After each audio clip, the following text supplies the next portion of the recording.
काळानुसार बदलणे हा निसर्गाचा मूलभूत असा एक नियम आहे. आताच्या काळात जर बघायला गेलं तर फक्त नोकरी करणं किंवा एक सरकारी नोकरी मिळवणं हा एक फार ट्रेडिशनल वे झालेला आहे. आता तो काळ गेलेला आहे.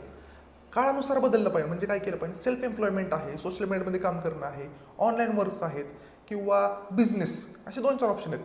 त्यामध्ये जर बोलायला गेलं तर आपण सेल्फ एम्प्लॉयमेंट असेल तर हे जवळपास थोडंसं सोपं काम आहे. आपले स्किल आपण विकायचे आणि आपण अर्थार्जन करायचं. दुसरी गोष्ट म्हणजे काय असेल तर नोकरी पण वेगळा असतो. म्हणजे आता आपण म्हणू शकतो की बाबा ऑनलाईन नोकरी करणं किंवा रिमोट वर्क करणं, त्यामध्ये फक्त स्वतःला कंट्रोल करायचे, स्वतःवर काम करायचे, अशा प्रकारच्या गोष्टी असतात. पण जर महत्त्वाचा मुद्दा जर बघायला गेला तर तो आहे बिझनेस.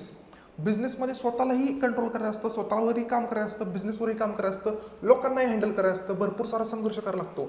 बिझनेस हा लांबून फार असा नाही का ग्लॅमरस वाटतो, पण ॲक्च्युअली जेव्हा काम करतो तेव्हा मात्र आपल्याला कळत राहतं की बिझनेसमध्ये भरपूर साऱ्या त्रुटी असतात, भरपूर शिकावं लागतं, भरपूर भांडवल टाकायला लागतं, वेळ टाकावा लागतो. जो नोकरदार वर्ग आहे फक्त काम करतो, 8 तास निघून गेला, पण बिझनेसमॅनला मात्र 24 तास काम करावं लागतं. संपूर्ण व्हिडिओ पाहण्यासाठी आमच्या यूट्यूब चॅनलला भेट द्या.